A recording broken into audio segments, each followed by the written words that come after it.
இயேசுவின் நாமத்தை நாம் தொழுது கொள்ளும் பொழுது, பரிசுத்த அலங்காரத்துடனே அவரை தொழுது கொள்ளும் பொழுது, தேவன் நம் பக்கத்தில் வந்து நம்மை தேற்றுகிறவராய் ஆற்றுகிறவராய் இருக்கிறார். ஒருவேளை நம்முடைய வாழ்க்கையிலே கோரமான காரங்கள், பயங்கரமான காரியங்கள் வந்தாலும் காக்கும் கரம் கொண்டு அவருடைய மார்பில் சேர்த்தணைக்கிற அன்பு தேவனுடைய அன்பு. அந்த அன்பை நாம் இப்பொழுது ருசிக்க போகிறோம். போற்றி துதிப்போம் எம் தேவனை. உற்சாகமா நாம் இருக்கிறவங்க நல்ல சந்தோஷமா, எதையும் பொருட்படுத்தாம, யாரையும் பொருட்படுத்தாம கர்த்தருடைய நாமத்தை நாம் மகிமைப்படுத்துவோம்.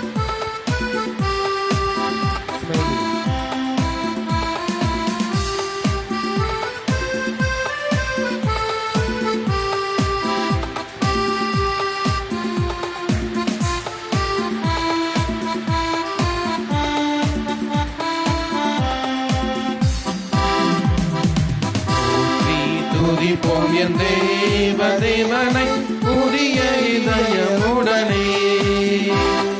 போற்றி துதிப்போம் என் தேவனை புதிய இதயமுடனே. நேற்றும் என்றும் என்றும் மாறாய் இயேசுவை நாம் என்றும் பாடி துதிப்போம். நேற்றும் என்றும் என்றும் மாறாய் இயேசுவை நாம் பாடி துதிப்போம். இயேசு என்னும் நாமமே என் ஆத்மாவின் கீதமே. என் இயேசுவை நான் என்றும் ஏற்றி மகிழ்ந்திடுவேன். என் இயேசுவை நான் என்றும் போற்றி மகிழ்ந்திடுவேன். பயங்கரமான புயலில் கொடிய அலையின் மத்தியில், பயங்கரமான புயலில் கொடிய அலையின் மத்தியில், காக்கும் கரம் கொண்டு மாற்றின் சேர்த்தனைத்த அன்பை என்றும் பாடுவேன். காக்கும் கரம் கொண்டு மாற்றின் சேர்த்தனைத்த அன்பை என்றும் பாடுவேன். இயேசு என்னும் நாமமே என் ஆத்மாவின் கீதமே. என் நேசரேசுவை நான் என்றும் போற்றி மகிழ்ந்திடுவேன். என் நேசரேசுவை நான் என்றும் ஏற்றி மகிழ்ந்திடுவேன்.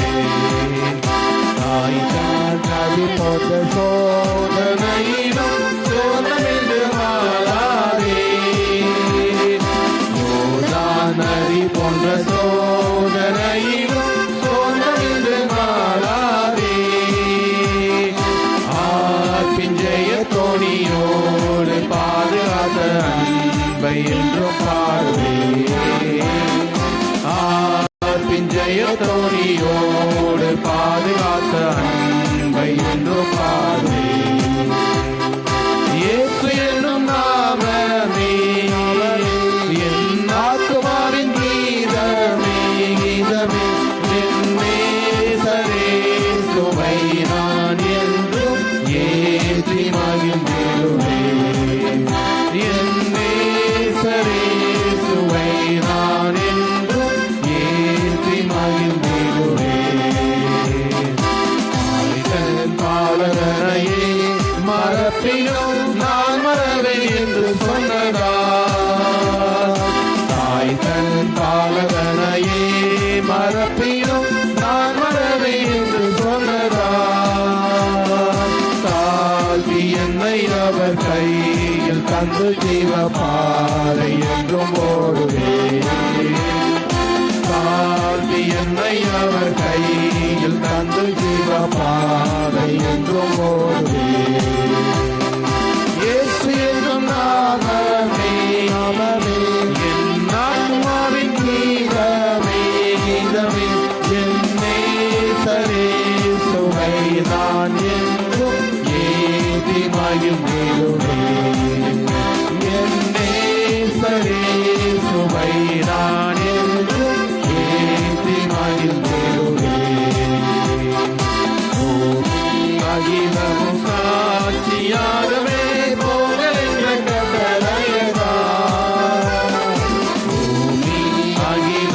சாட்சியாகவே போங்கள் என்ற கட்டளையிட்டார். ஆவியாத்மாவும் தேகம் யாவும் என்று தந்து கொண்டு செய்கிறேன். ஆவியாத்மாவும் தேகம் யாவும் என்று தந்து கொண்டு செய்கிறேன். இயேசு என்னும் நாமமே நாமே என் ஆத்மாவின் கீதமே கீதமே என் நேசரே இயேசுவை நான் என்றும் ஏற்றி மகிழ்ந்திடுவேன். என் நேசரே இயேசுவை நான் என்றும் ஏற்றி மகிழ்ந்திடுவேன். நாமம் இனிதான நாமம், இணையில்லா நாமம் இன்ப நாமம் எங்கள் இயேசுவின் நாமம். இனிதான நாமம் இணையில்லா நாமம் இன்ப நாமம். வானிலும் பூமியிலும் மேலான நாமம் வானாதி வானவர் இயேசுவின் நாமம். வானிலும் பூமியிலும் மேலான நாமம் வானாதி வானவர் இயேசுவின் நாமம்.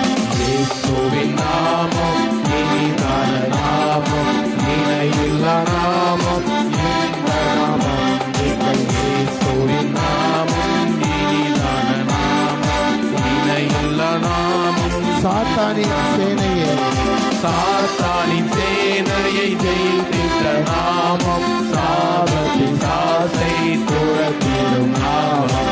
சாத்தானின் சேனையை துரத்திட நாமம். சாபத்தின் சாசை துரத்திடும் நாமம். இயேசுவின் நாமம் இனிதான நாமம் இனிதான நாமம் இன்ப நாமம் எங்கள் இயேசுவின் நாமம். இனிதான நாமம் இணையில்லா நாமம் இன்ப நாமம். அல்லேலூயா. இந்த நாளிலே ஆண்டவர் நமக்கு கொடுக்க போகிற ஜீவன் உள்ள வார்த்தைகள். அவர் வாக்குத்தத்தம் மாறாதவர். அவர் வார்த்தைகளை சொன்னால் அதை நிறைவேற்றுவார். வேதத்திலே தீர்க்கதரிசிகளின் புஸ்தகத்திலே பார்த்தீர்களானால், நான் இதை சொன்னேன், நான் இதை நிறைவேற்றுவேன், நான் இதை சொன்னேன், நான் இதை நிச்சயமாக செய்வேன் என்று ஆண்டவர் உறுதி கொடுக்கிற வார்த்தைகள். நாம் அதற்காக நன்றி செலுத்தணும். ஒருவேளை தரிசனங்கள் நிறைய சொல்லப்பட்டிருக்கலாம், வாக்கு தத்தங்கள் நிறைய நம்ம பெற்றிருக்கலாம். ஒருவேளை அது இன்று வரை இந்த நிமிடம் வரை நிறைவேறாமல் கூட நம்முடைய வாழ்க்கையில இருக்கலாம். ஆனால் ஒரு நேரம் வரும், ஒரு காலம் வரும். அந்த காலம் வரும்போது அது ஏற்ற காலமாய் உங்களுக்கு இருக்கும். அந்த நேரத்தில் நிறைவேற்றப்படுகிற தேவனுடைய வாக்கு தத்தங்கள், உங்களுக்கு கொடுக்கப்பட்ட தேவனுடைய வார்த்தைகள், நம்பிக்கையின் வார்த்தைகள் எல்லாம் அது அப்படியே உங்கள் வாழ்க்கையிலே நடக்க போகிறது. வேதம் சொல்லுகிறது, கர்த்தருடைய வார்த்தைகள் வானத்திலிருந்து எப்படி மழை பூமியை நனைத்து அது பூமியிலே செடிகளை முளைத்தெழும்பி அதனுடைய காரியத்தை செய்து முடிக்கும் வரை மேலே திரும்பாதோ, அதே போன்று தேவன் கொடுக்கிற ஒவ்வொரு வார்த்தையும் ஒவ்வொரு வாக்கு தத்தமும் உங்கள் வாழ்க்கையிலே தன்னுடைய காரியங்களை, கொடுக்கப்பட்ட வார்த்தைகளை நிறைவேற்றி முடிக்கும் வரை அது வெறுமனே திரும்பாது, அது வெறுமனே திரும்பாது. அந்த வாக்கு தத்தங்கள் எல்லாம் நிறைவேறும். அப்படிப்பட்ட வாக்கு தத்தத்தை நமக்கு கொடுத்திருக்கிற ஜீவனுள்ள தேவனே, நீர் இந்த ஸ்தலத்திற்கு வாரும், நீர் இப்பொழுது எங்கள் மத்தியிலே இறங்கி வாரும் என்று சொல்லி நாம் கர்த்தருடைய நாமத்தை மகிமைப்படுத்துவோமா? கர்த்தருடைய நாமத்தை மகிமைப்படுத்துவோம். ஜீவனுள்ள தேவனே வாரும்.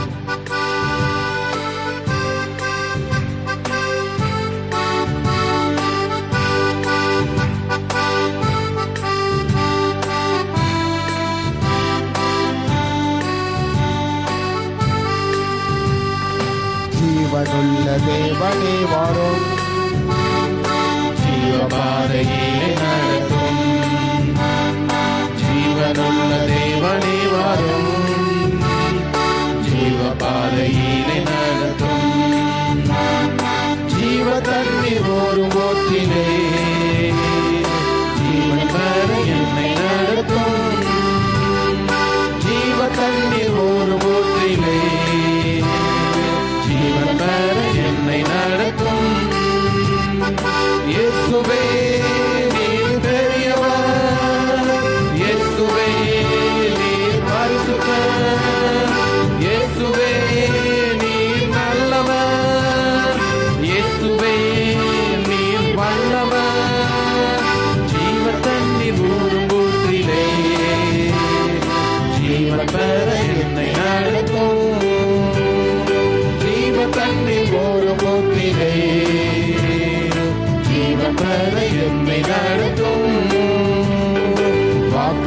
தத்தம் செய்த கர்த்தரே, வாக்குமாறா உண்மை நாதனே. வாக்கு தத்தம் செய்த கர்த்தரே, வாக்குமாறா உண்மை நாதனே. வாக்கை நம்பி வந்து நிற்கிறோம், வல்ல ஆவி மாறி ஊற்றுவே. உம் வாக்கை நம்பி வந்து நிற்கிறோம், வல்ல ஆவி மாறி ஊற்றுவே. இயேசுவே நீர் பெரியவர், இயேசுவே நீர் பரிசுத்தர், இயேசுவே நீர் நல்லவர், இயேசுவே நீர் வல்லவர். வாக்கை நம்பி வந்து நிற்கிறோம், வல்ல ஆவி மாறி ஊற்றுவே. உந்தன் வாக்கை நம்பி வந்து நிற்கிறோம், வல்ல ஆவி மாறி ஊற்றுவே. இயேசுவே நீர் பெரியவர், இயேசுவே நீர் பரிசுத்தர், பரிசுத்தர், இயேசுவே நீர் நல்லவர், இயேசுவே நீர் வல்லவர். வாக்கை நம்பி வந்து நிற்கிறோம், வல்ல ஆவி மாறி ஊற்றுவே. உந்தன் வாக்கை நம்பி வந்து நிற்கிறோம், வல்ல ஆவி மாறி ஊற்றுவே. ஜீவனுள்ள ஜீவனுள்ள தேவனே வரும், ஜீவ பாதையிலே நடத்தும். ஜீவனுள்ள தேவனே வரும், ஜீவ பாதையிலே நடத்தும். ஜீவ தண்ணீர் ஒரு ஊற்றிலே, ஜீவன் பெற என்னை நடத்தும். ஐயா ஜீவ தண்ணீர் ஒரு ஊற்றிலே, ஜீவன் பெற என்னை வாக்கை நம்பி வந்து நிற்கிறோம், வாக்கை நம்பி வந்து நிற்கிறோம், வல்ல ஆவி மாறி ஊற்றுவே. உந்தன் வாக்கை நம்பி வந்து நிற்கிறோம், வல்ல ஆவி மாறி ஊற்றுவே.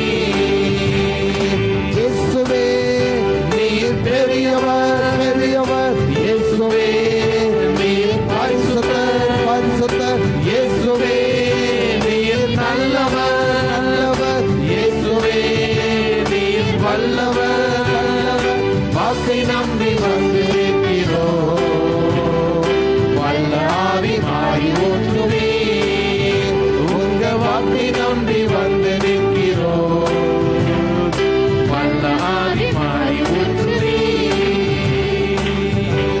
இயேசு நாமத்தை மகிமைப்படுத்துவோமா? வல்லமையின் ஆவியானவர், மகிமையின் ஆவியானவர், அக்கினியின் ஆவியானவர், கிருபையின் ஆவியானவர் இந்த துதி நேரத்திலே நம்மத்திலே இறங்கி வரட்டும், நம்மத்திலே இறங்கி வரட்டும். ஒவ்வொருவரையும் நிரப்பட்டும், ஒவ்வொருவரையும் நிரப்பட்டும். இதை பார்க்கிற, இதை கேட்டுக் கொண்டிருக்கிற, இந்த சபையிலே அமர்ந்திருக்கிற ஒவ்வொரு மீதும் பரிசுத்த ஆவியினுடைய வல்லமை ஊற்றப்படுவதாக. கரங்களை தட்டி இயேசு நாமத்தை மகிமைப்படுத்துவோம், உற்சாகமாய் தேவனை மகிமைப்படுத்துவோம். பரிசுத்த ஆவியின் வல்லமை, பரிசுத்த ஆவியின் வல்லமை, அபிஷேகத்தின் வல்லமை, அபிஷேகத்தின் வல்லமை ஒவ்வொரு மீதும் ஊற்றப்படுவதாக, ஊற்றப்படுவதாக, ஊற்றப்படுவதாக. அது கண்மலையிலிருந்து பிறக்கிற நீர் ஊற்றை போல, வானத்திலிருந்து இறங்கின புறாவை போல, வானத்திலிருந்து இறங்கிற அக்கினி உதடுகளை போல, அக்கினி மயமான நாவுகளை போல இறங்கட்டும், உங்கள் மீது இறங்கட்டும். அது ஊற்று தண்ணீராய் இறங்கட்டும், ஊற்று தண்ணீராய் இறங்கட்டும், ஊற்று தண்ணீராய் இறங்கட்டும். ஊற்று தண்ணீரே, எங்கள் தேவ ஆவியே, ஜீவ நதியே, எங்கள் மீது பொங்கி வாரும், எங்கள் மீது பொங்கி வாரும். ஊற்று தண்ணீரே, தேவ ஆவியே, எங்கள் மீது இறங்கி வாரும் என்று சொல்லி 2 லைன் நாம் கர்த்தருடைய சமூகத்தில் நாம் படித்து துதித்து வார்த்தைகள் கடந்து செல்ல போகிறோம்.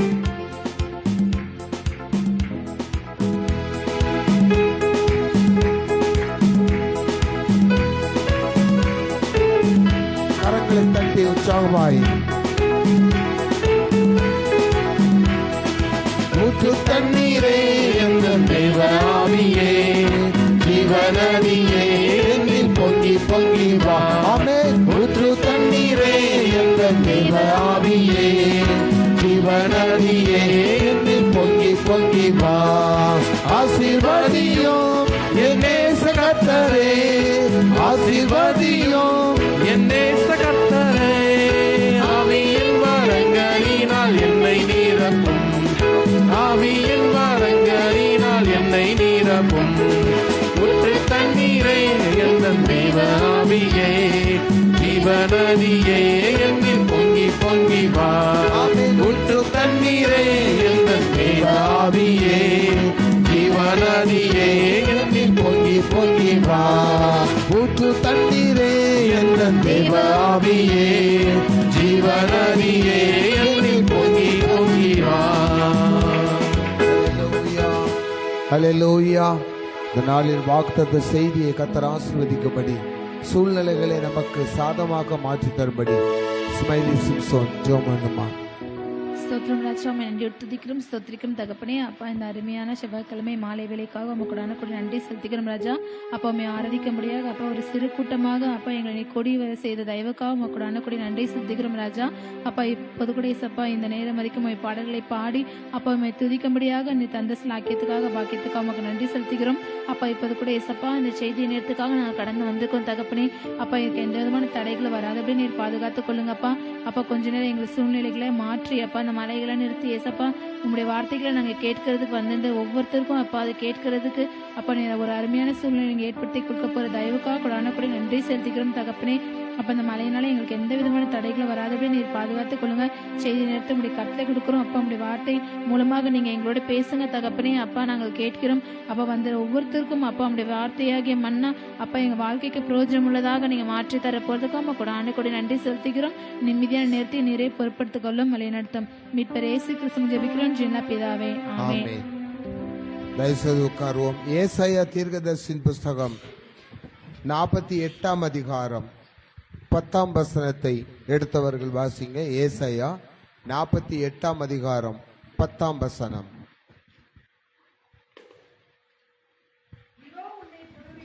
இதோ உன்னை புடமிட்டேன், ஆனாலும் வெள்ளியை போல அல்ல, ஆனாலும் வெளியே போலல்ல, உபத்திரவத்தின் குகையிலே உன்னை தெரிந்து கொண்டேன், உபத்திரவத்தின் குகையிலே உன்னை தெரிந்து கொண்டேன். ஹல்லேலூயா. ஆண்டவர் இந்த நாளிலே உங்களுக்கு கொடுக்கிற ஒரு வார்த்தை என்னன்னா, உங்களை உபத்திரவத்திலிருந்து நான் தெரிந்து கொண்டிருக்கிறேன். நீங்கள் நிறைய உபத்திரவத்தை பட்டுட்டு இருக்கீங்க. வியாதிகளினால் ஒரு பக்கம், கடன்களினால் ஒரு பக்கம், குடும்ப சூழ்நிலைகள் என்று பலவிதமான வேலையில போராட்டம், பிசினஸ்ல போராட்டம், வீடு காரியங்கள்ல போராட்டம், திருமண வாழ்க்கையில போராட்டம், குழந்தை பாக்கியத்துல போராட்டம், எல்லா காரியங்களும் எடுத்த காரியங்கள் எல்லாவற்றும் ஒரு உபத்திரவம் நம்மை தொடர்ந்து வந்து கொண்டே இருக்கிறது. அந்த உபத்திரவத்தின் மத்தியில் தான் நாம் இப்பொழுது வாழ்ந்து கொண்டே இருக்கிறோம். ஆண்டவர் இந்த நாளிலே சொல்லுகிறார், இந்த உபத்திரவத்தின் குகையிலிருந்து நான் உங்களை என்ன செய்து கொண்டேன், தெரிந்து கொண்டேன். அப்ப நம்ம கொஞ்சம் அந்த குகைங்கிற வார்த்தையை மட்டும் கொஞ்சம் நம்ம பார்த்தோம்னா, ஒரு அந்த குகையானது கிராமத்துக்குள்ள என்ன செய்யாது, இருக்காது. எங்கேயாவது மலைவாச ஸ்தலங்கள்ல காடுகள் தான் அப்படிப்பட்ட குகை வந்து இருக்கிறது. அதுல வெளிச்சம் கிடையாது, தண்ணீர் கிடையாது, ஆகாரம் கிடையாது, எந்த விதமான ஸ்பெஷல் காரியங்கள் எதுவுமே நமக்கு தேவையான காரியங்கள், ஒரு மனுஷனுக்கு தேவையான காரியங்கள் அந்த குகையில இருக்காது. அந்த இடத்துல மழை வந்தாலும் கஷ்டம், வெயில் அடிச்சாலும் கஷ்டம். மேக்சிமம் கொடுமையான மிருகங்களும் சர்ப்பங்களும் குடியிருக்கிற தாவரமாகத்தான் அந்த குகை என்ன செய்யும், இருக்கும். ஆண்டவர் சொல்லுகிறார், உங்களுடைய உபத்திரமான வாழ்க்கை இந்த குகையிலே வாழ்கிற வாழ்க்கை போல்தான் இருக்கிறது. எல்லா விதமான நெருக்கத்திலும் சூழப்பட்டு அந்த குகைக்கு வாசலே கிடையாது. அப்போ சாத்தானுடைய கிரியைகள் சர்வசாதாரணமா என்ன செய்கிறது, உள்ளே வருகிறது. சர்ப்பத்தின் ஆவிகள் உள்ளே வருகிறது, சிங்கத்தின் ஆவிகள் உள்ளே வருகிறது. கர்ச்சிக்கிற சிங்கம் வாசலில் நிற்கிறது.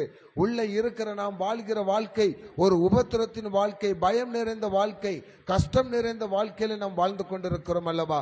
அநேக பிரச்சனைகள் நம்முடைய வாழ்க்கையில உண்டு, அநேக கஷ்டங்கள் நம்முடைய வாழ்க்கையில உண்டு, அநேக பிரச்சனைகளை, அநேக கஷ்டங்களை தாங்க முடியாததான் உபத்திரவம்.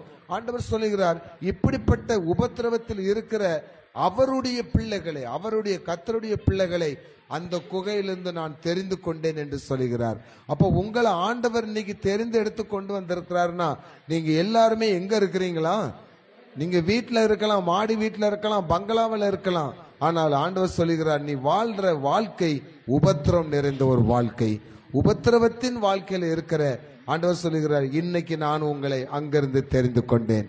அப்ப ஆண்டவர் உங்களை உபத்திரத்தில் தெரிந்து கொண்டார்னா இனி உங்கள் வாழ்க்கையில உபத்திரவங்கள் என்ன செய்யாது, இருக்காது. வேதம் சொல்லுகிறது பாருங்க, 2 கொரிந்தியர் 4ஆம் அதிகாரம் 17ஆம் வசனத்தை எடுத்து வாசிங்க. 2 கொரிந்தியர் 4ஆம் அதிகாரம் 17ஆம் வசனம். மேலும் காணப்படுகிறவைகளை அல்ல, மேலும் காணப்படுகிறவைகள் அல்ல, காணப்படாதவைகளை நோக்கி இருக்கிற நமக்கு அதிசீக்கிரத்தில் நீங்கும் லேசான நம்முடைய உபத்திரவம்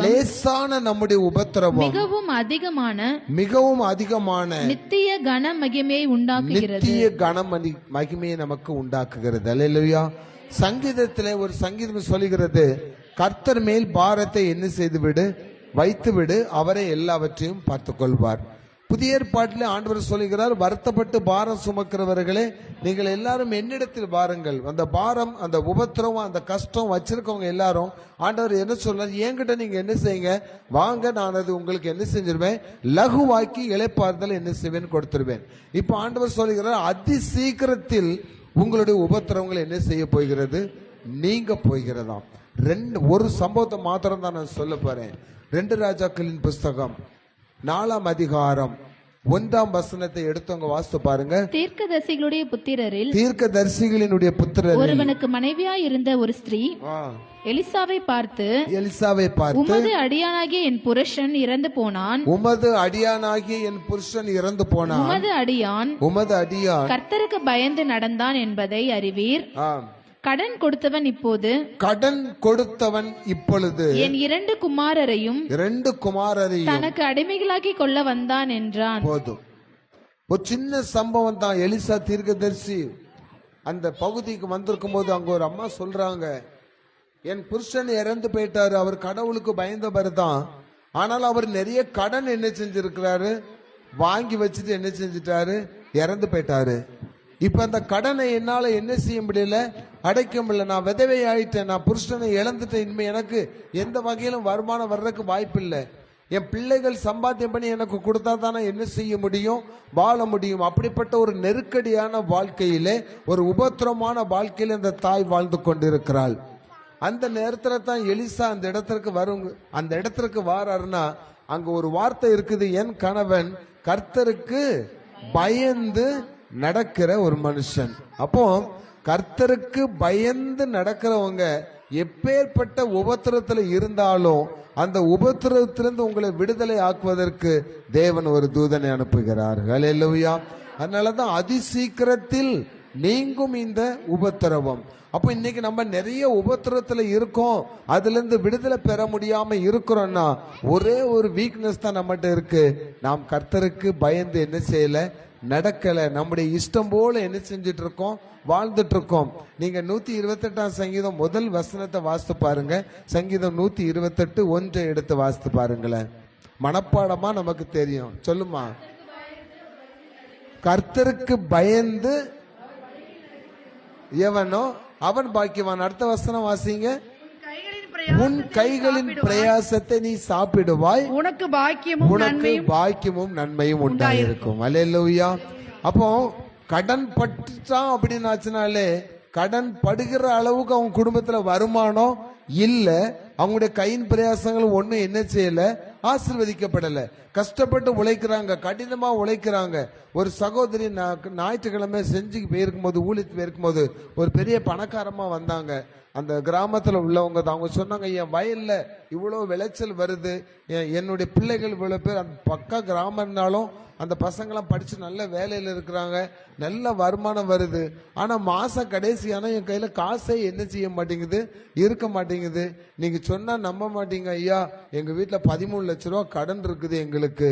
அப்ப பிள்ளைகள் வருமானம்லாம் எங்க போயிட்டு இருக்கு, வாங்கின கடன் அடைக்கிறதுக்கு போயிட்டு இருக்கு.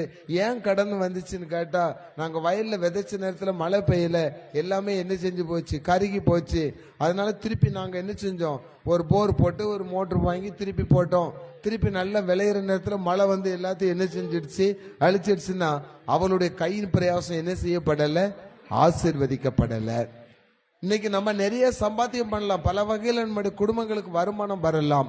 ஆனாலும் பற்றாக்குறைகள் இருக்கு அப்படின்னாச்சுன்னா நம்முடைய கையின் பிரயாசங்கள் ஆசீர்வதிக்கப்படலை. ஏன்னா நம்ம கர்த்தருக்கு பயப்படல. ஒருவேளை நம்ம கடமறைக்கு ஒரு லேபல் கிறிஸ்டியனா அந்த உலகத்துல வாழ்ந்துகிட்டு இருக்கலாம், முத்திரை குத்திரைப்பட்டவர்களா நம்ம வாழ்ந்திருக்கலாம், இவங்க கிறிஸ்தவங்க அப்படின்னு சொல்லி நம்மளை குறித்து மற்றவங்க சொல்லலாம். ஆனால் என்னைக்கு நம்ம கர்த்தருக்கு பயந்து பரிசுத்த அலங்காரத்துடனே அவரை தொழுது கொள்கிறோமோ அப்பொழுது உங்களுடைய கையின் பிரயாசங்களை ஆண்டவர் ஆசீர்வதிக்கிறார்.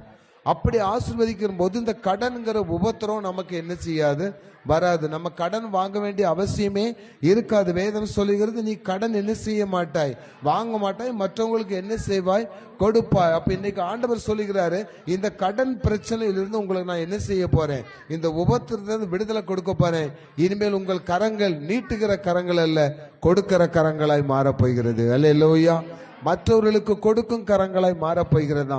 இந்த பிரச்சனை எப்படி சால்வ் ஆச்சு? அந்த எலிசா தீர்க்கதரிசி கேட்கிறாரு, உங்ககிட்ட என்ன இருக்குதுன்னு கேட்கிறாரு. 2வது வசனத்துல உங்ககிட்ட என்ன இருக்குன்னு அந்த அம்மா சொல்றாங்க, கொஞ்சம் போல என்னதான் என்கிட்ட இருக்குது, இதை வித்து தான் நான் என்ன செய்யணும், பிழைக்கணும். ஆனா அது விற்கிற அளவுக்கு கூட என்கிட்ட இல்ல, என் சம்பளம் எனக்கு பத்தல, என் வருமானம் எனக்கு போதல, நான் என்ன செய்யனே தெரில, இதை வச்சு என்னால என்ன செய்ய முடியாது, வாழ்க்கை நடத்த முடியாது.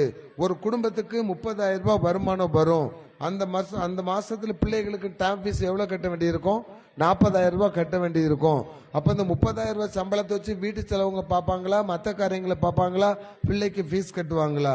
ஈஸியா ஒரு வார்த்தை இருக்கு, கடனுங்கிற வார்த்தை இருக்குது. உடனே என்ன செய்யறோம், என் பிள்ளை படிக்கிறதுக்கு ஃபீஸ் கட்டுறதுக்கு வேணும்னு சொல்லி யார்ட்டாவது என்ன செய்யறோம், கடனை வாங்கிடுறோம். கடன் கொடுத்தவன் கடனை திருப்பி கேட்காம என்ன செய்ய மாட்டான், இருக்க மாட்டான். கண்டிப்பா என்ன செய்வான், கேட்பான். இல்லைன்னா வட்டிக்கு மேல வட்டி என்ன செஞ்சுட்டு இருக்கோம், ஏறிக்கிட்டே இருக்கும். இப்படிதான் நம்முடைய வருமானம் ஆசீர்வதிக்கப்படாமல் இருக்கிறபடினால அதுக்கு மேலுள்ள தேவைகளை நம்மளால என்ன செய்ய முடியல, சந்திக்க முடியாம நம்ம உபத்திரத்தின் குகைக்குள் என்ன செய்யப்படுகிறோம், தள்ளப்படுகிறோம். ஆண்டவர் சொல்லுகிறார், நீ கையிட்டு செய்யும் எல்லா பிரயாசங்களும் ஆசீர்வாதமா இருக்கணும்னா ஒண்ணு நீ கர்த்தருக்கு பயந்தவனா என்ன செய்யணும், வாழணும். வேலை செய்யும் போது உன் வேலை கர்த்தருக்கு பயந்துதான் என்ன செய்யணும், அந்த வேலை செய்யணும். லஞ்சம் என்ன செய்யக்கூடாது, வாங்கக்கூடாது, திருட்டுத்தனமா என்ன செய்யக்கூடாது, சம்பாத்தியம் பண்ணக்கூடாது. இப்படி எல்லா விஷயத்திலும் ஆண்டவர் சொல்றாரு. கர்த்தர் ஆண்டவர் நமக்கு கொடுக்கிற வேலையை வேலைன்னு சொல்லாம அது ஒரு ஊழியம் தான் என்ன சொல்றாரு, ஆண்டவர் சொல்றாரு. இப்போ கர்த்தருக்கு ஊழியம் செய்யறவன் கனமான அந்த ஊழியத்துல உண்மையா இருக்கலன்னா தேவனால் சபிக்கப்பட்டவன் சொல்லப்பட்டிருக்கு. நமக்கு சம்பளம் கொடுக்கிற ஒரு எஜமான உங்களுக்கு இருக்கிறாரு. அந்த எஜமானி 8 மணி நேரம் நமக்கு வேலை கொடுக்கிறாரு, இல்ல 12 மணி நேரம் வேலை கொடுக்கிறாரு. அந்த வேலை நேரத்துல நமக்கு கொடுக்கப்பட்ட வேலைகளில உண்மையா நம்ம இருப்போம்னா உன் கையின் பிரயாசங்களை ஆண்டவர் ஆசீர்வதிப்பார். அதில் பாக்கியமும் நன்மையும் உண்டாயிருக்கும். உங்கள் பாத்திரம் நிரம்பி வழியும். ஜீவனுள்ள நாளெல்லாம் நன்மையும் கிருபையும் உங்களை தொடரும். அல்லேலூயா. அதுல கொஞ்சம் நம்ம தவறிட்டோம் அப்படின்னாச்சுனாலே பின்னாடி நமக்கு வினைய என்ன செஞ்சிருது, வந்துருது, நம்மை தேடி வரும். அப்போ ஆண்டவர் சொல்லுகிறார், நீ கர்த்தருக்கு பயப்படு. அடுத்தபடி சொல்றாரு பாருங்க, அவன்கிட்ட இருக்கிறத என்னிடத்துல என்ன செய்துவா, கொண்டு வா. அப்போ பிரசங்கம் பண்ற பாஸ்டர் ஏதோ ஸ்கெட்ச் போடுறாரு அப்படின்னு நினைக்காதீங்க.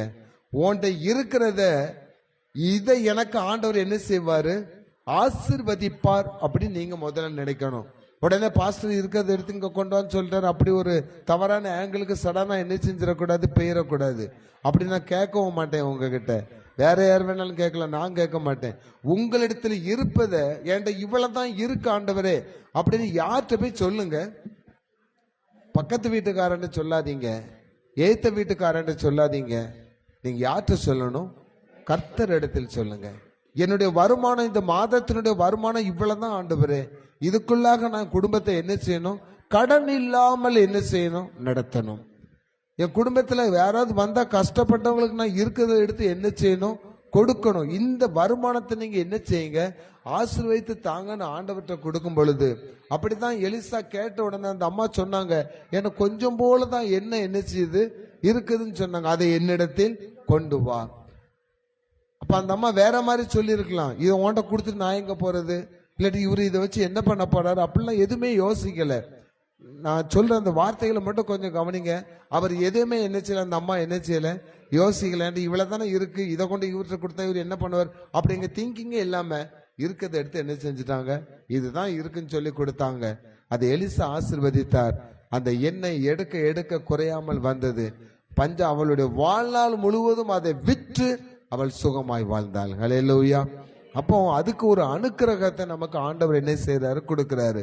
பிரசங்கின் புஸ்தகம் 5ஆம் அதிகாரம் 17ஆம் வசனத்தை வாசித்து பாருங்க. பிரசங்கி 5ஆம் அதிகாரம் 17ஆம் வசனம். அவன் தன் நாட்களில் எல்லாம் இரவிலே புசித்து மிகவும் சலித்து நோயும் துன்பமும் அடைகிறான். அடுத்த உபத்திரம் என்னன்னா, நல்ல பணம் சம்பாத்தியம் பண்றான், நல்ல ஐஸ்வர்யவானா இருக்கிறான், நல்லா தான் சாப்பிடுறான். ஆனா அவன் எதனால துன்பப்படுறானா? நோயினால் துன்பப்படுகிறான். இது ஒரு உபத்திரவம். நோய்ங்கிறது ஒரு பயங்கரமான உபத்திரவம். ஒரு மாரடைப்பு இருக்குடா, அது எந்த நேரத்துல நமக்கு வரும்ட்டு தெரியாது. நான் சொன்னேன் பார்த்தீங்களா, ஒரு சகோதரி குறித்து சொன்னேன். நேற்று நாங்க பாட்டு பிராக்டிஸ் பண்ணிட்டு இருக்கும்போது அந்த அம்மா அங்கேருந்து செஞ்சிலேருந்து ஃபோன் பண்ணாங்க. அந்த அம்மா பேர் வெண்ணிலா, சின்ன பொண்ணு தான். அவங்களுக்கு கல்யாணம் ஆகி கொஞ்ச நாள்ல அவங்களுக்கு பிரெயின் கேன்சர் இருந்தனால அந்த ஆப்ரேஷன், இந்த பக்கம் ஒரு ஆப்ரேஷன், இந்த பக்கம் ஒரு ஆப்ரேஷன் பண்ணி அந்த பிரெயினுக்கு இதெல்லாம் அப்புறப்படுத்துறது இந்த மண்டை கொஞ்சம் என்ன செஞ்சிடுச்சு, சப்பிடுச்சு. ஆனால் நல்ல உருண்ட முகம், நல்ல நீள முடி, அவங்கள பார்த்தா கேன்சர் பேஷண்ட் மாதிரி தெரில. ஆனால் குழந்தை பாக்கியம் இல்லை அப்படிங்கிற ஒரே காரணத்திற்காக அவங்க மாமியார் அவங்க நாத்தனார்லாம் என்ன பண்ணாங்கன்னா, அவங்க புருஷனை கேரளா கூட்டு போயிட்டாங்க, சொந்த ஊருக்கு கூட்டு போயிட்டாங்க. இந்த பொண்ணு மட்டும் செஞ்சில் இருக்குது. அது எம்ஏ படித்த பொண்ணு, வேலை பார்த்துட்டு இருந்த பொண்ணு. இப்போ இதனால வேலை பார்க்க முடியாமல் அவங்க அம்மா கூட சேர்ந்து கழனிக்கு போயிட்டு இருக்குது. திருப்பி இந்த அம்மாவுக்கு ஆப்ரேஷன்லாம் பண்ணி முடிச்ச பிறகு கணவரை கூப்பிட்டு அவங்க வீட்டில் சொல்றாங்க, அவன் நோயாளி, நீ அவட்ட கூட சேர்ந்து என்ன செய்ய முடியாது, வாழ முடியாது, நீ இங்கே இருந்துட்டு வேற பொண்ணை பார்த்து உனக்கு நாங்கள் கல்யாணம் பண்ணிக்கிட்டோம் சொல்லி இந்த பொண்ணை அங்கே புருஷன் வீட்டுக்கு கூப்பிடாமே வச்சுட்டாங்க. கண்ணீரோடு கதறினாள். அவளுடைய உபத்திரவம் மிகவும் பெரியது. அவ அந்த சாட்சி, அந்த பொண்ணு அழும்போது திருச்சபையில நிறைய பேர் கண்ணீர் விட்டு அந்த பெண்ணுக்காக அழுதார்கள். மிகவும் வேதனையாக இருந்தது. நாங்கள் ஜெபிச்சுட்டு வந்தோம். ஆனால் நேற்று நைட்டு தான் அவங்க அந்த அம்மா சொல்றாங்க, எனக்கு திடீர்னு ஃபிட்ஸ் வர ஆரம்பிச்சிடுச்சு. நீங்க ஜோமன் நீங்க பாஸ்டர், நான் எப்படியாவது என் கணவர் கூட சேர்ந்துடலாம்னு நினைச்சேன், ஆனால் இப்போ எனக்கு ஃபிட்ஸ் வேற வர ஆரம்பிச்சிடுன்னு சொல்லி நேற்று நைட்டு நாங்கள் ஃபோனில் தான் ப்ரேயர் பண்ணோம். இன்னைக்கு காலமே ஒருக்கா ப்ரேயர் பண்ணியிருக்கோம். அவர்களுக்கு பணம் இருக்கிறது, வயல்வெளி இருக்கிறது, எல்லாமே இருக்கிறது. நோயினால் பயங்கரமான உபத்திரம் வந்திருக்கிறது. ஆண்டவர் சொல்லுகிறார் பாருங்க, அதே பிரசங்கில 5ஆம் அதிகாரம் 19ஆம் வசனத்தை வாசித்து பாருங்க. ஐஸ்வரியத்தையும் சம்பத்தையும் தேவன் ஐஸ்வரியத்தையும் சம்பத்தையும் எவனுக்கு கொடுத்திருக்கிறாரோ அவன் அதிலே புசிக்கவும் அவன் அதிலே புசிக்கவும் தன் பங்கை பெறவும் தன் பிரயாசத்திலே மகிழ்ச்சியாய் இருக்கவும் அவனுக்கு அதிகாரம் அளிப்பது தேவனுடைய அனுக்கிரகம். அல்லேலூயா. அப்போ நம்முடைய வாழ்க்கையில நம்ம சந்தோஷமா இருக்கிறது, நம்ம சாப்பிடுறது, நம்ம சம்பாத்தியம் எல்லாம் நம்ம கையில நிலைச்சு இருக்கிறது, வீணா போகாம பாதுகாக்கப்படுறதெல்லாம் ஒவ்வொருவனுக்கும் தேவன் செய்கிற அனுக்கிரகம் சொல்லப்பட்டிருக்கு. அப்ப அந்த தேவனுடைய அனுக்கிரகத்தை நான் பெற்றுக்கொள்ளாத வரைக்கும் நான் எவ்வளவு பெரிய ஐஸ்வர்யவானா இருந்தாலும், எவ்வளவு பெரிய செல்வாக்குள்ள மனிதனா இருந்தாலும் உபத்திரவத்தை தான் அவன் என்ன செஞ்சுட்டு இருக்கணும், சந்திச்சுட்டு இருக்கணும். ஒரு சகோதரன் சொன்னாங்க, அந்த அவங்களோட சாட்சியெல்லாம் நீங்க கேட்டீங்கன்னா உண்மையிலே நம்மளாம் ரொம்ப கொடுத்து வச்சவங்க தான் சொல்லணும். கொடுத்து வச்சவங்க, ரொம்ப பெரிய பணக்காரங்க. அவங்க ஒரு விஞ்ஞானி. அவங்களுக்கு சம்பளமே 1,85,000 ஒரு மாசத்துக்கு. அவங்க மனைவி பெரிய பேங்க்ல மேனேஜர் இருக்காங்க. கிட்டத்தட்ட ஒரு மாசத்துக்கு 3 லட்ச ரூபாய் 4 லட்ச ரூபாய் அவங்க வீட்டுக்கு வருமானம் வருது. ஆனாலும் பல விதமான வியாதிகளினால் பாதிக்கப்பட்டு நிம்மதி இழந்து சரியான சாப்பாடு கூட, எனக்கு கொடுக்குற சாப்பாடு கூட அவங்களால சாப்பிட முடியாத அளவுக்கு மிகவும் மனவேதனையில் இருக்கிறாங்க. அவங்க டிரைவ் பண்ணிட்டு இருக்கும்போது திடீர்னு அவங்களுக்கு ஏதாவது வந்துச்சுன்னா என்ன பண்ணன்னு தெரியாம அப்படி பயப்படுகிற ஒரு சூழ்நிலையில வாழ்ந்துட்டு இருக்காங்க. விஞ்ஞானி தான், பேங்க் மேனேஜர் தான், ஒரே பொண்ணு தான், சொந்த வீடு, அங்க இருக்கிற வீடு 1 கோடி ரூபாய்க்கு மேல இருக்கிறோம். அவங்க சொல்றாங்க, வாட் யூஸ், என்ன பிரயோஜனம்?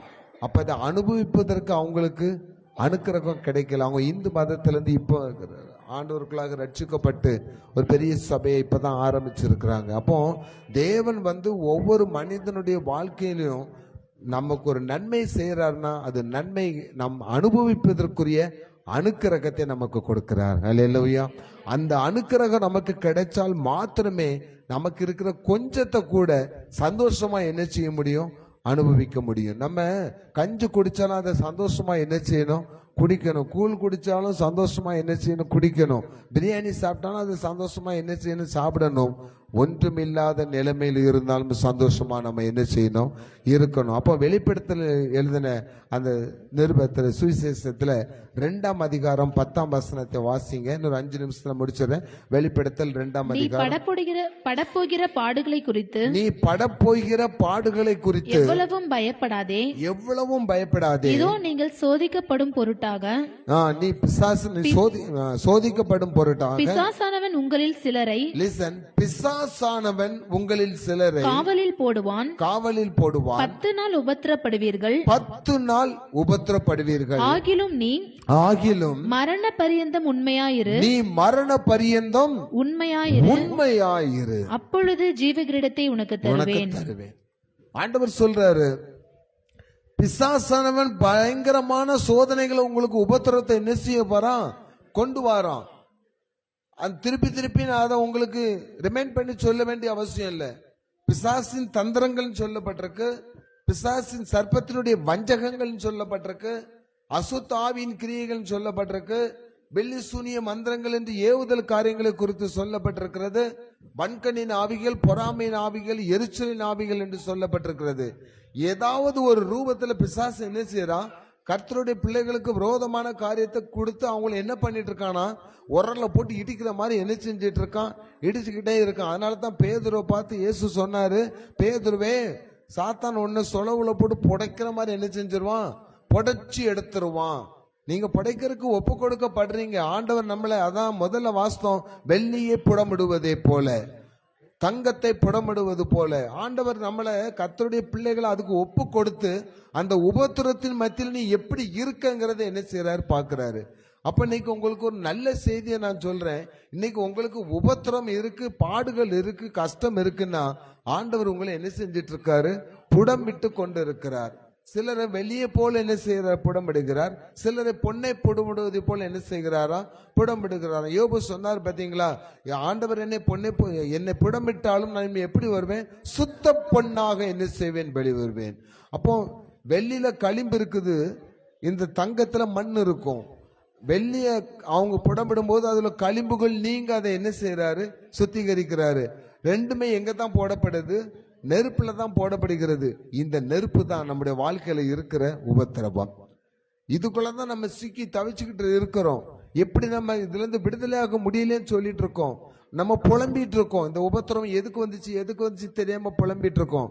எப்பவுமே பாருங்களேன், ஒரு டாக்டர்கிட்ட நீங்க போனீங்கன்னா கூட சொன்ன உடனே உங்களுக்கு அதுக்கு ஒரு ட்ரீட்மெண்ட் கொடுத்துட்றாங்களா, இல்ல. பிளட் டெஸ்ட், யூரின் டெஸ்ட், அந்த டெஸ்ட், இந்த டெஸ்ட், எம்ஆர்ஐ வரைக்கும் எல்லாம் எடுத்து அவன் எடுத்திருக்கு இந்த டிசீஸா தான் இருக்குமாங்கிறத ஒரு வழி பண்றதுக்குள்ள நம்மள ஒரு வழி என்ன செஞ்சிருவாங்க, பண்ணிடுவாங்க. பேங்க் பேலன்ஸ் போயிடும், கடன் தான் நம்ம வாங்க வேண்டியது இருக்கும். ஆனா இயேசுவானவர்கிட்ட வியாதியா உபத்திரத்தோட போனவங்களுக்கு எல்லாம் பிளட் டெஸ்ட் எடுத்தாங்களா, யூரின் டெஸ்ட் எடுத்தாங்களா, எவ்வளவு நாளா நீ இப்படி இருக்கன்னு சொல்லி கேட்டாங்களா, எந்த டாக்டர்கிட்ட போனன்னு சொல்லி கேட்டாங்களா, இல்ல வேற மாத்திரை மருந்து ஏதாவது சாப்பிட்டேன்னு கேட்டாரா? இயேசு கேட்டாரா? இல்ல. ஒரே வார்த்தையில அவங்க என்ன செஞ்சாங்க, சுகம் பெற்றார்கள். ஒரே வார்த்தை தான். லாசரு இறந்திருக்கும் போது கூட, இவர் இறந்து எத்தனை நாள் ஆச்சுன்னு கூட மரியாள்கிட்ட போய் என்ன செய்யல, என்கொயரி பண்ணவே இல்லை. கல்லறைக்குள்ள வச்சு எத்தனை நாள் ஆச்சுன்னு கூட என்ன செய்யல, கேட்கல. செத்து போனாரு, வந்தாரு, லாசருவே என்ன செய்துவா, வெளியே வான்னு சொன்னாரு. அவன் உயிரோட வெளியே வந்துட்டான். அதுக்கு ஒரு போதனை கொடுக்கிறாரு, நீ விசுவாசம் உள்ளவனா என்ன செய்யணும், இருக்கணும். முதல்ல கர்த்தருக்கு பயந்து இருக்கணும். ரெண்டாவது கர்த்தருக்கு நம்மகிட்ட இருக்கிற காரியங்களை கர்த்தருக்கு என்ன செய்யணும், ஒப்பு கொடுக்கணும். மூணாவது ஆண்டவர் சொல்ற காரியம் பாருங்களேன். வெளிப்படுத்தல் 3ஆம் அதிகாரம் 17ஆம் வசனத்தை வாசித்து பாருங்க. வெளிப்படுத்தல் 3. நீ நிர்பாக்கியம் உள்ளவனும் பரிதபிக்கப்படத்தக்கவனும் தரித்திரனும் குருடனும் நிர்வாணியாய் இருக்கிறதை அறியாமல் நான் ஐஸ்வர்யவான் என்றும் திரவிய சம்பனன் என்றும் எனக்கு ஒரு குறைவும் இல்லை என்றும் சொல்லுகிறபடியால் போதும். ரொம்ப இந்த வசனத்தை யாரெல்லாம் எப்படி தியானிச்சுங்களோ தெரியல. நீ ஒண்ணுக்கு உதவாதவன், நிர்பாக்கியம் உள்ளவன், எந்த பாக்கியமும் உனக்கு என்ன செய்யல, இல்ல. எந்த பாக்கியமே கிடைக்கல. நீ பெரிய தரித்திரம் பிடிச்சவனா என்ன செய்யற, இருக்கிற பயங்கர கஷ்டத்துல இருக்கிறப்பா, பயங்கரமான வியாதிகளை பாதிக்கப்பட்டிருக்கு. இது எல்லாம் யாரு கொண்டு வந்திருக்கா? பிசாசானவன் என்ன செஞ்சிருக்கான்? கொண்டு வந்திருக்கான். பிசாசானவன் இப்படி நம்மளை கொண்டு உருட்டி பிரட்டி எடுத்தாலும் நீ கர்த்தருடைய பிள்ளையா இருக்கிறனால என்ன சொல்ல? நான் நல்லா என்ன செய்யறேன்? இருக்கிறேன்.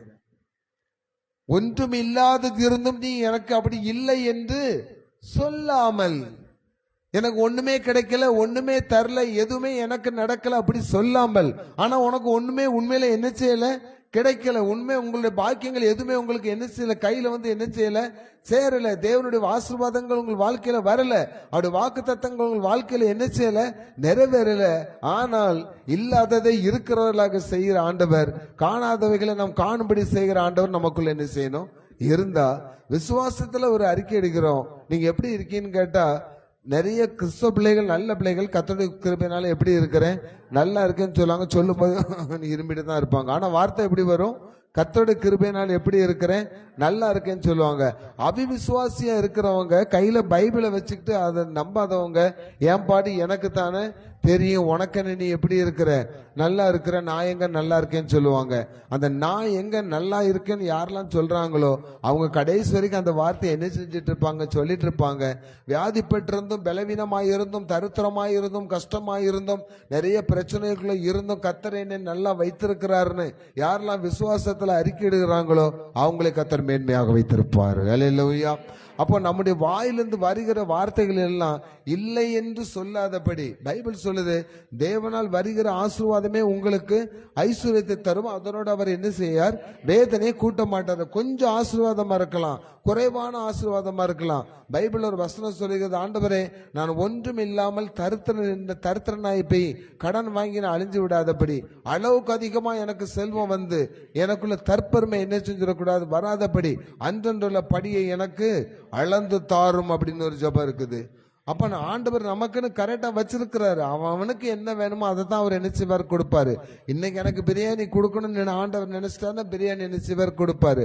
நாளைக்கு நான் ஒரு இடத்துக்கு ஊழியத்துக்கு போனோம், அவங்க கேட்குறாங்க, பாஸ்டர் உங்களுக்கு நாங்கள் என்னெல்லாம் செய்யணும் அப்படின்ட்டு, சிக்கன் சாப்பிடுவீங்களா, மட்டன் சாப்பிடுவீங்களா, மீன் வாங்கட்டுமான்னு. ஒண்ணுமே வேண்டாம், நான் எப்போ டைமுக்கு வருவேன்னு தெரியாது, வர்ற நேரம் தண்ணி இருந்தால் கூட குடிச்சிட்டு என்ன செஞ்சுட்டு இருப்பேன், வந்துட்டு இருப்பேன். ஆனால் ஆண்டவர் எனக்கு என் நாளைக்கு என்ன கொடுக்கணும்னு வச்சிருக்காரோ அது எனக்கு அங்கே என்ன செய்வார்? ஆயத்தம் பண்ணுவார். அப்போ ஒவ்வொரு நாளுமே நம்முடைய உபத்திரங்கள் இன்னொரு பகுதி என்னன்னா, நாளைக்காக நம்ம என்ன செய்ய போகிறோம், என்ன செய்ய போறோம், நாளைக்கு நம்ம எப்படி சாப்பிடுவோம், நாளைக்கு சாப்பாடுக்கு என்ன இருக்கு, நாளைக்கு ஹாஸ்பிட்டல் போகணும், நாளைக்கு நம்மளுடைய பிசினஸ் போகணும், நாளைக்கு நம்முடைய வேலைக்கு போகணும். இந்த நாளைக்கு நாளைக்கு நாளைக்கு வேதம் சொல்லுகிறது, நாளை தினத்தை குறித்து கவலைப்படாதிருங்கள், ஆகாயத்து பட்சிகளை கவனித்து பாருங்கள், காகங்களை கவனித்து பாருங்கள், அவைகள் அறுக்கிறதும் இல்லை, அவைகள் நொறுக்கிறதும் இல்லை, ஆனாலும் தேவன் அந்தந்த நாளுக்குரிய பிழைப்புகளை அந்தந்த பறவைகளுக்கே ஆண்டவரால் கொடுக்க முடியும்னா, தேவனால் சிருஷ்டிக்கப்பட்ட 6 அறிவுல நமக்கு ஏன் அவர் கொடுக்க மாட்டார்? அப்ப அந்த விசுவாசமும் அந்த நம்பிக்கை நமக்கு இருந்தா அதி சீக்கிரத்தில் இந்த உபத்திரங்கள் என்ன செய்யறோம்? நம்ம விட்டு நீங்கிறோம். உபத்திரவம் நம்மளை தேடி வருது, இல்லைன்னு சொல்லல. தேடி வந்த உபத்திரவத்தை வெளியே போன்னு சொல்ல முடியாம அதை என்ன செஞ்சிருக்கோம்? வீட்டுக்குள்ள நம்ம தான் பத்திரமா என்ன செஞ்சுக்கிடுறோம்? பாதுகாத்து வச்சுக்கிடுறோம். ஆண்டவர் சொல்றாரு, இந்த உபத்திரவம் இன்னைக்கு சொல்றாரு 10 நாட்கள் சொல்றாரு. இந்த வசனத்துல வாசம் 10 நாட்கள் பிசாசு உங்களை என்ன செய்வான்? உபத்திரப்படுத்துவான். இந்த 10 நாட்களுக்கு பிறகு இன்னிலிருந்து ஃப்ரம் டுடே இன்னிலிருந்து 10 நாள் கணக்கு பண்ணுங்க. உங்கள் குடும்பத்துல எந்த உபத்திரத்தினால நீங்க ரொம்ப பாதிக்கப்பட்டிருக்கீங்களோ 10 நாள்ல ஆண்டவர் அந்த உபத்திரவத்தை உங்களை விட்டு நீக்கிருவாரு. ஆண்டவர் நீக்கிருவாருன்னு சொல்லிட்டு நீங்க சும்மா இருந்தீங்கன்னா ஆண்டவர் நீக்க மாட்டாரு. நீங்க அதுக்காக என்ன செய்யணும்? கர்த்தருக்கு பயப்படணும், கர்த்தரை விசுவாசிக்கணும், உங்களுடைய கஷ்டங்களை ஆண்டவர்கிட்ட என்ன செய்யணும் சொல்லி, ஆண்டவர் அடுத்தாப்புல எனக்கு என்ன செய்ய போகிறாருங்கிறதுக்காக காத்து இருந்தால் நிச்சயமாக உங்கள் குடும்பத்திலே ஒரு பெரிய ஆசீர்வாதத்தை கொடுப்பார். வெளிப்படுத்தல் 3ஆம் அதிகாரம் 8ஆம் வசனத்தை வாசிங்க. வெளிப்படுத்தல் 3 அறிந்திருக்கிறேன், உன் கிரியைகளை நான் அறிந்திருக்கிறேன், உனக்கு கொஞ்சம் பலன் இருந்தும் நீ என் நாமத்தை மறுதலியாமல் என் வசனத்தை கைக்கொண்டபடியினாலே இதோ திறந்த வாசலை முன்பாக வைத்திருக்கிறேன், அதை வைத்திருக்கிறேன். ஒருவனும் பூட்ட மாட்டான். சத்தமா சொல்லுங்களேன், அல்லேலூயா. இப்ப பாருங்களேன், நீ இவ்வளவு உபத்திரம் இருந்தும், இவ்வளவு கஷ்டங்கள் இருந்தும், இவ்வளவு வேதனைகள் இருந்தும், இவ்வளவு கண்ணீருக்குரிய காரியங்கள் இருந்தும், உன் சரீரத்துல இவ்வளவு பெரிய பலவீனங்கள் இருந்தும், உன் சரீரத்துல நிவர்த்தி செய்ய முடியாத குறைகள் இருந்தும் நீ யாரை மறுதலிக்கல? கர்த்தரை, அவருடைய வார்த்தையை, அவருடைய வசனத்தை மறுதலிக்காமல் இருந்தபடினால இன்னைக்கு நான் உனக்கு ஒரு திறந்த வாசலை என்ன செய்கிறேன், உண்டு பண்ணுகிறேன். அப்ப இதுவரைக்கும் வாசல் நமக்கு திறக்கப்படல. காரணம் என்னன்னா, நம்ம முறுமுறுத்துட்டு இருக்கிறோம், புலம்பிட்டு இருக்கிறோம், மற்றவங்கிட்ட போய் குறைகளை என்ன செஞ்சுட்டு இருக்கோம், சொல்லிட்டு இருக்கோம். என்னத்த ஜோம் பண்ணி என்னத்த ஆகுது அப்படின்னு நம்ம என்ன செய்யறோம், சொல்றோம். ஆனா இன்னைக்கு ஒரு அம்மா சாயந்தரம் பிரேயருக்கு வாங்கன்னு சொன்னா, அது விவரம் தெரியாம அந்த அம்மா சொல்றாங்க, நான் என்னைக்கு இங்க ஜெபத்துக்கு வந்தனோ அதுக்கு பிறகு நான் இருக்கிற வீடையே பிரிச்சு தூரத்துக்கு போட்டாங்க, இப்ப இருக்க இடம் இல்லாம நாங்க கூரை பிடிங்கி வச்சுட்டு உட்காந்துருக்கோம் தெலுங்காரமா சொல்றாங்க. அதுக்கு ரீசன் சொல்றாங்க பாருங்க, என்னைக்கு நான் ஜெபத்துக்கு வந்தோன்னா அதுக்கு பிறகு எனக்கு இவ்வளவு பிரச்சனை ஆகி போச்சுன்னு. அவங்களுக்கு அது எப்படி சொல்றானே தெரியல. அடுத்த வாரம் வாரேன் பாஸ்டர் அப்படின்றாங்க. நிறைய பேர் இப்படித்தானே சொல்றாங்க, அவங்க விவரம் தெரியாம சொல்றாங்க. நிறைய பேர் நம்ம ஜெபம் பண்ணோம், உடனே நமக்கு நேர ஆப்போசிட் என்ன செஞ்சு வந்துடுச்சு. அப்போ ஒரு சம்பவத்தை ஓரளா சொல்றேன். 2 சாமுவேல் 7ஆம் அதிகாரத்துல பாத்தீங்கன்னா, சாமுவேல் தீர்க்கதரிசி காலத்துல ஒரு கூட்ட ஜனங்கள் இஸ்ரவேல் ஜனங்களுக்கு விரோதமா வந்திருக்கும் பொழுது அவங்க ரொம்ப பயந்தாங்க. அப்ப சாமுவேல் தீர்க்கதரிசி சொல்றாரு, நீங்க விக்கிரங்கள், வழக்கங்கள், வழிபாடுகள்லாம் விட்டுட்டு முழு இருதயத்தோடும் முழு ஆத்துமாவோடும் முழு பலத்தோடும் யாருக்கு ஆராதனை செய்யுங்கள், கர்த்தருக்கு ஆராதனை செய்யுங்கள் சொல்றாரு. அப்படியே செய்வோம்னு சொல்லிட்டு அவங்க ஆராதனை செஞ்சிட்டு இருக்கும் போது யுத்தம் என்ன செய்யுது, பெலிஸ்தர் யுத்தத்துக்கு வந்தாங்கன்னு சொல்லப்பட்டிருக்கு. அப்ப இன்னைக்கு நம்ம நல்ல பாரத்தோடு ஜெபிக்கிறோம், நல்லா விசுவாசிக்கிறோம், நல்லா பைபிள் வாசிக்கிறோம். அடுத்த நாள் காலமே வீட்டு வாசல கதவை தட்டினா ஆசீர்வாதம் வரும்னு பார்த்தா அதுக்கு பதில பெரிய உபத்திரம் தான் வந்து என்ன செய்து நிற்கிறது. இவ்வளவு நேரம் ஜோமணி, இவ்வளவு நாள் ஜோமணி நம்ம வாழ்க்கையில ஜோமணி ஆமேன் என் ஆத்மாவே கர்த்தரை சோத்திரி சொல்றக்குள்ள என் ஆத்மா வியாகுலத்தால் தள்ளப்படுகிறதே. அப்படியே நம்ம என்ன செஞ்சிடறோம், உடைஞ்சு போயிடுறோம். ஆண்டவர் சொல்லுகிறார், அப்படிப்பட்ட சூழ்நிலை உனக்கு எதிராக வரும் பொழுதும் நீ ஆண்டவரை மறுதலியாமல், வார்த்தைகளை மறுதலியாமல் அதை விசுவாசத்தை ஏற்றுக்கொண்டால் உனக்கென்று ஒரு திறந்த வாசலை நான் வைத்திருக்கிறேன். அந்த திறந்த வாசலில் யாரும் என்ன செய்ய முடியாதான், பூட்ட முடியாதான். அந்த திறந்த வாசலுடைய ஆசீர்வாதம் எப்படி இருக்குன்னா, ஏசாயா தீர்க்கதரிசியின் புஸ்தகத்தை எடுத்து வாசித்து பாருங்க. ஏசாயா தீர்க்கதரிசியின் புஸ்தகத்துல 48ஆம் அதிகாரம் 17ஆம் வசனத்தை வாசித்து பாருங்க. இஸ்ரவேலின் பரிசுத்தராய் இருக்கிற உன் மீட்பரான கர்த்தர் சொல்லுகிறதாவது, பிரயோஜனமாய் இருக்கிறதை உனக்கு போதித்து, பிரயோஜனமாய் இருக்கவைகளை உனக்கு போதித்து, நீ நடக்க வேண்டிய வழியிலே உன்னை நடத்துகிற உன் தேவனாகிய கர்த்தர் நானே. முதல் ஆசீர்வாதம் என்ன தெரியுமா, பிரயோஜனமானவைகளை உனக்கு போதித்து. இந்த உபத்திரவத்திலிருந்து நீ எப்படி வெளிவரணுங்கிற ஐடியா கொடுக்கறது யாருதான், கர்த்தர். அதுதான் அந்த அதிசீக்கிரத்தில் நீங்கும் இந்த உபத்திரவனாக ஆலோசனை கொடுக்கறது யாரு, ஃபைனான்ஸ்காரன் இல்ல, தண்டல்காரன் இல்ல, பக்கத்து வீட்டுக்காரன் இல்ல. யாரு கொடுக்கணும் நமக்கு ஆலோசனை, கர்த்தர் கொடுக்கணும். அந்த வழியை நமக்கு காட்டுறது, தப்பித்து செல்வதற்கான வழியை காட்டுறது ஆண்டவர் தான். சங்கீதம் 22:24 வாசித்து பாத்தீங்கன்னா, உபத்திரப்படுகிற உபத்திரவத்தை அற்பமாய் எண்ணாமல், வாசிங்க சீக்கிரம். உபத்திரப்பட்டவனுடைய உபத்திரவத்தை அவர் அற்பமாய் எண்ணாமலும் அருவருக்காமலும் தம்முடைய முகத்தை அவனுக்கு மறைக்காமலும் இருந்து, அவர்களுக்கு மறைக்காமலும் இருந்து, தம்மை நோக்கி அவன் கூப்பிடுகையில் அவனை கேட்டருளினார். அல்லேலூயா சொல்லுங்களேன். பாருங்களேன், நம்முடைய உபத்திரப்பட்டு இருக்கும் போது நம்ம ஒருவேளை நம்ம தப்பு பண்ணவங்களா இருந்தா கூட, ஆண்டவரே எனக்கு இப்படி ஒரு நிலைமை வந்து சரண்டர் ஆகும்போது அவனை வெறுக்காமல், அவனை அற்பமாய் எண்ணாமல், ஆண்டவர் அந்த உபத்திரத்தை அவங்களை விடுவிக்க வல்லவராய் இருக்கிறாராம். அப்ப அந்த உபத்திரத்து காலத்திலிருந்து நம்ம ஆண்டவரை நோக்கி கூப்பிடும் போது நமக்கு விடுதலை. ஆண்டவர் இந்த உபத்திரத்தை நீக்கும் போது நமக்கு என்ன ஆசீர்வாதத்தை ஆண்டவர் கொடுக்கிறார்னா, எசேக்கியேல் தீர்க்கதரிசியின் புஸ்தகம் 36ஆம் அதிகாரம் 10-11 வாசித்து ஜெபிக்கும்படி நாம் எழுந்திருக்கலாம். எசேக்கியேல் தீர்க்கதரிசியின் புஸ்தகம், நான் உங்கள் மேல் இஸ்ரவேல் வம்சமாகிய மனுஷர் யாவரையும் வர்த்திக்க பண்ணுவேன். பட்டணங்கள் குடியேற்றப்படும், அவாந்திரமான ஸ்தலங்கள் கட்டப்படும். உங்கள் மேல் மனுஷரையும் மிருக ஜீவன்களையும் பெருகி பழுகும்படி வர்த்திக்க பண்ணுவேன். பூர்வ நாட்களில் நீங்கள் இருந்த நிலைமையில் நான் உங்களை ஸ்தாபித்து உங்கள் முந்தின சீரை பார்க்கிலும் உங்களுக்கு நற்சீர் உண்டாக செய்வேன். அதனால் நான் கட்டளையிட்டேன். முந்தின சீரை பார்க்கிலும், முந்தின சீர் எப்படி இருந்தது, ஒழுக்கங்கெட்ட சீராய் இருந்தது.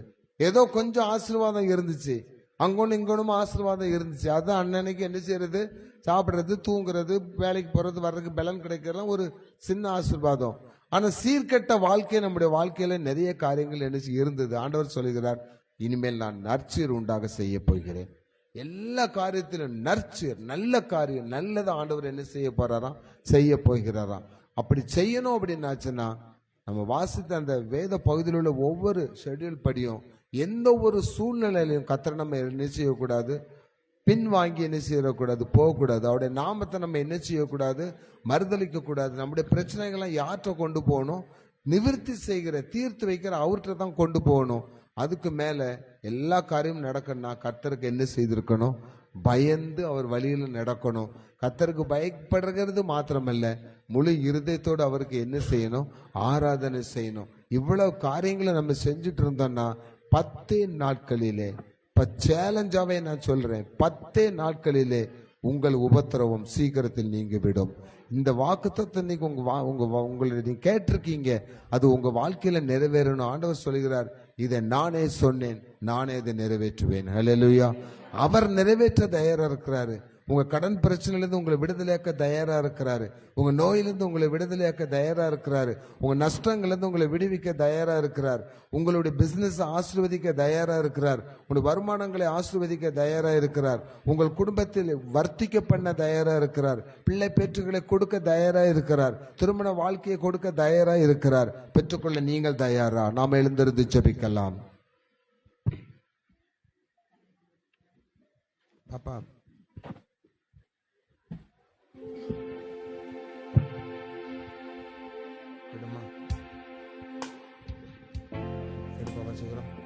பிரியமானவர்களே, சின்ன செய்தி தான். உபத்திரவத்தின் குகையிலிருந்து உங்களை நான் தெரிந்து கொண்டேன். 10 நாட்கள் நீங்கள் உபத்திரப்படுவீர்கள். 10 நாட்கள் பிசாசு உங்களை இன்னும் உபத்திரப்படுத்துவான். 17ஆம் தேதியில விடுதலை ஆவீர்கள். அதற்குள் ஆண்டவர் உங்கள் காரியங்களை எல்லாம் மாறுதலாய் முடிய பண்ணி இருப்பார். விசுவாசிக்கிறவர்கள் அல்லேலூயா சொல்லுங்க. நம்புறவங்க ஒரு அல்லேலூயா சொல்லுங்க. என் உபத்திரம் எல்லாம் சீக்கிரத்தில் நீங்கி போகும் என்று சொல்லுகிறவர்கள் மாத்திரம் கரங்களை உயர்த்தி அல்லேலூயா சொல்லுங்க. கைகளை தட்டி இயேசுவின் நாமத்தை மகிமைப்படுத்தி ஒரு அல்லேலூயா சொல்லுங்க. அவர் ரட்சிக்கிறவர். நீ நம்ம அறிக்கை எடுங்க, நம்முடைய பாவங்களை எல்லாம் அறிக்கை எடுங்க. நான் நெருக்கப்பட்ட நேரத்திலே, ஒடுக்கப்பட்ட நேரத்திலே எனக்கு துணையாக வந்த இயேசுவை, உபத்திரத்திலிருந்து உங்களை விடுவிக்கிற இயேசுவை, உபத்திரவத்தின் குகையிலிருந்து உங்களை வெளியே கொண்டு வர போகிற இயேசுவை நோக்கி நாம் மன்றாடுவோமா?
எனக்கு நல்லவராய், எனக்கு நல்லவராய், ரொம்ப நல்லவராய் இருப்பவரே. எப்படி நான் நன்றி உமக்கு சொல்லுவேன், செய்த நன்மைகள் ஏராளமே. நன்றி உமக்கு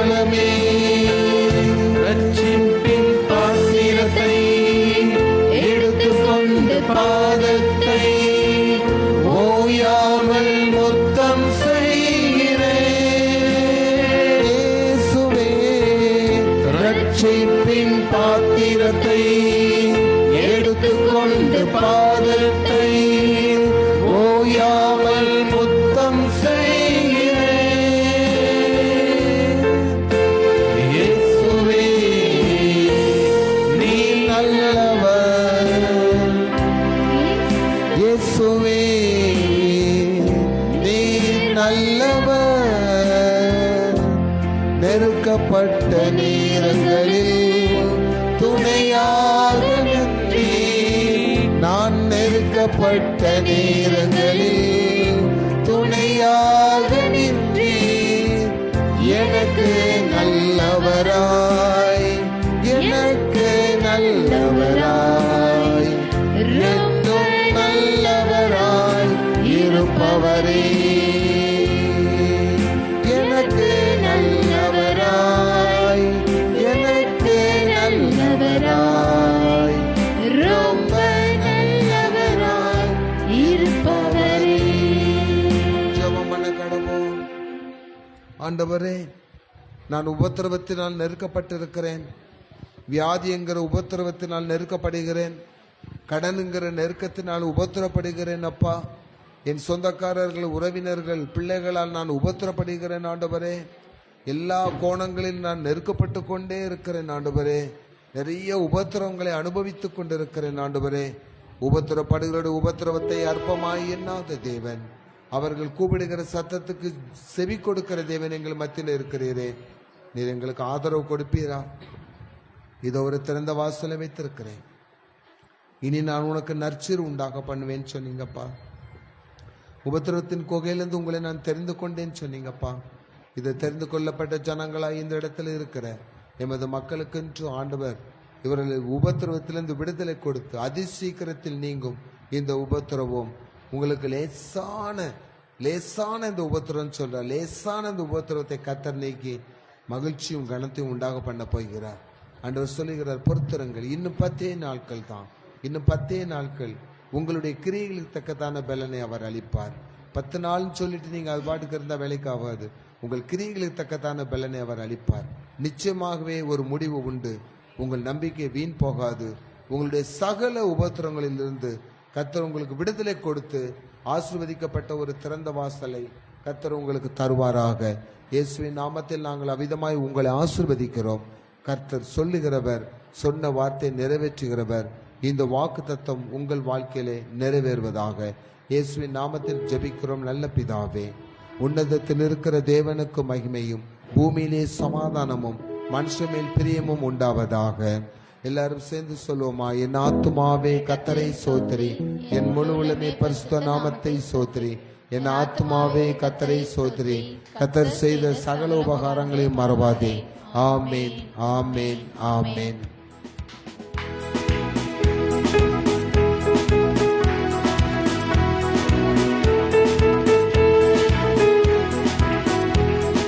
நேற்றும் இன்றும் நாளை என்றும் மாறாதவர், நம்பினோரை என்றும் அவர் கைவிடாதவர். நேற்றும் இன்றும் நாளை என்றும் மாறாதவர், நம்பினோரை என்றும் அவர் கைவிடாதவர்.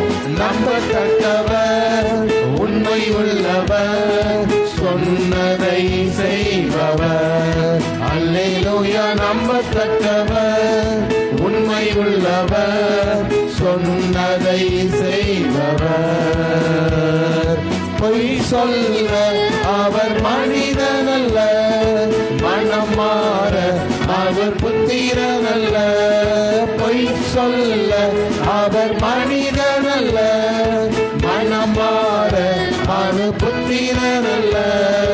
நம்பத்தக்கவர், உண்மை உள்ளவர், சொன்னதை செய்பவர். அல்லேலூயா. நம்பத்தக்கவர், உண்மை உள்ளவர், சொன்னதை செய்பவர்.